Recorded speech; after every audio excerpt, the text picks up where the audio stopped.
2026 ඒ level කරන ළමෙක් නම් ඔයා මේ වීඩියෝ එක අනිවාර්යෙන් බලන්න ඕනේ. කෙමිස්ට්‍රි රිවිෂන් අපි පටන් ගන්නවා. ඒ ලෙවල් කෙමිස්ට්‍රි 2026 රිවිෂන් අපි පටන් ගන්නවා. ලබස දෙසැම්බර් 12 මේක ඔන්ලයින් ෆිසිකල් දෙවිදින පවත්වනවා. විභාගේ මාස 8ක් නිසා පොඩි කාලයක් තියෙන්නේ. මේකට අපි ආරම්භ පියවරක් විදිහට ලබන සතියේ ඒ කියන්නේ පටන් ගන්න පළවෙනි දවසේම ශාල ප්‍රසාරය කියන පාඩම එක වන් ඩේ සෙමිනාර් එකකින් ඉංග්‍රීසි මීඩියම් සිංහල මීඩියම් දෙගොල්ලටම ටියුට් වෙන වෙනම දීලා ඉවරලා එක දවසින් ඉවර කරනවා. මේ විදිහට මාසෙකට එක ලෙසන් එක ගානේ වගේ ඔය එක දවසින් ඉවර ගන්න පුළුවන් ෆුල් ලෙසන්ස් අනිවාර්යෙන් අපි කරනවා.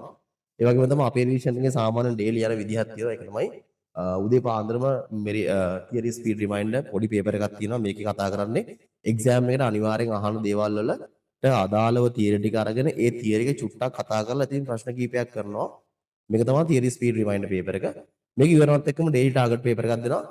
මේ තමයි මේ තියරි ස්පීඩ් රිමයින්ඩර් එකෙන් උගන්වපු දේවල් ටික එකතු කරලා හදපු පේපර් එකක්. ඩේලි ටාගට් පේපර් එක. මේකෙන් අර ඉගෙන ගත්ත දේවල් ටික අනිවාර්යෙන් ප්‍රැක්ටිස් කරගන්න පුළුවන්. ඊට පස්සේ ඔයාලට හවස යද්දි අපි දෙනවා මෙරිට් පාස් ටෙස්ට් පේපර් එකක්. මේ ටෙස්ට් පේපර් එක මේ වෙද්දි රිවිෂන් එකේ කරපු දේවල් ටික එකතු කරලා සහ සාමාන්‍යයෙන් පොදුවේ දාන දේවල් ටික එකතු කරලා හදපු පේපර් එකක් තියෙන්නේ. මේ ගොඩක් දුරට මුල් කාලේ MCQ 25ක් වගේ තමයි තියෙන්නේ. ස්ට්‍රක්චර් ඩිසීස් දෙකක් රචනා ප්‍රශ්න 3ක් වගේ තමයි තියෙන්නේ. මේක අපි කතා කරන්නේ ඊට පස්සේ දවසේ උදේ රිවිෂන් එක පටන් ගද්දි.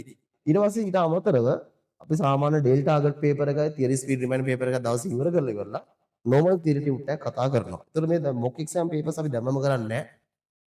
ටිකක් විභාග ලඟ වෙද්දී රිසර්ච් ආවට පස්සේ පටන් ගන්නවා මොක් එක්සෑම් පේපර්ස් ටික. මෙතන පේපර්ස් සාමාන්‍යයෙන් 8ක් විතර වගේ සෙට් වෙනවා. 8ක් 10ක් වගේ ප්‍රමාණයක් තියෙනවා. මෙතනලුත් ඕගොල්ලෝ ලොකු දෙයක් ඉගෙන ගන්න පුළුවන්. අනිත් එක තමයි ඔයගොල්ලෝ මේ වෙද්දී තියරි ක්ලාසස් වලට ගිහිල්ලා ඇති. සමහරක් විට මේක බලන කෙනෙක් රිවිෂන් එකකට එන්න බලන් ඉන්නවා වෙන්න පුළුවන්. ඔයගොල්ලෝ එකම ගුරුවරයාගේ තියරි රිවිෂන් ගිහිල්ලා දැන් සෑහෙන කාලයක් ඉගෙනගෙන ඇති.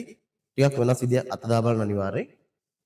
මේ දුර බලාපොරොත්තු ළමයින්ට ඔන්ලයින් විදිහට එන්නත් පුළුවන්. ඒ වගේම තමයි ව්‍යසනයට ලක් වෙච්ච දැන් රටේ මේ වෙලාවේදී රට ඇතුළේ ව්‍යසනයක් තියෙනවා. මේකට ලක් වෙච්ච ළමයින්ට අපි YouTube channel එක හරහා අපේ YouTube channel එක හරහා නොමිලේ අනිවාර්යයෙන් මේ ලෙසන්ස් ඔක්කොම ටික දෙනවා. ඒ වගේම තමයි Zoom හරහාත් live සම්බන්ධ වෙන්න පුළුවන්. ෆිසිකල් පන්ති කුරුණෑගල සෙන්ට්‍රියම් ආයතනයේදී දෙසැම්බර් 12 උදේ 8:00ට පටන් ගන්නවා. ඉතින් මේ දේවල් ටික කියලා යන තමයි ආවේ. මේක වෙනස් රිවිෂන් එකක්. මේක ඇත්තටම ගත්තොත් එimhe තියරි ඒ වගේම ක්වෙස්චන් බේස් ඒ කියන්නේ ප්‍රශ්න බේස් කරලා හදපු රිවිෂන් එකක් නිසා ඒ වගේම අවුරුදු 8ක පළපුරුද්දා සහිතව අපි මේ රිවිෂන් කරන්නේ. රිවිෂන් විතරයි කරන්නේ. ඒ නිසා ඔයගොල්ලන්ට කෙමිස්ට්‍රි රිවිෂන් එක මේක විශේෂ රිවිෂන් එකක් වෙයි කියලා අපි හිතනවා. හරි. ඊට වඩා දෙයක් කියන්න බලාපොරොත්තු වෙන්නේ නැහැ. අපි දෙසැම්බර් 12 හම්බෙමු.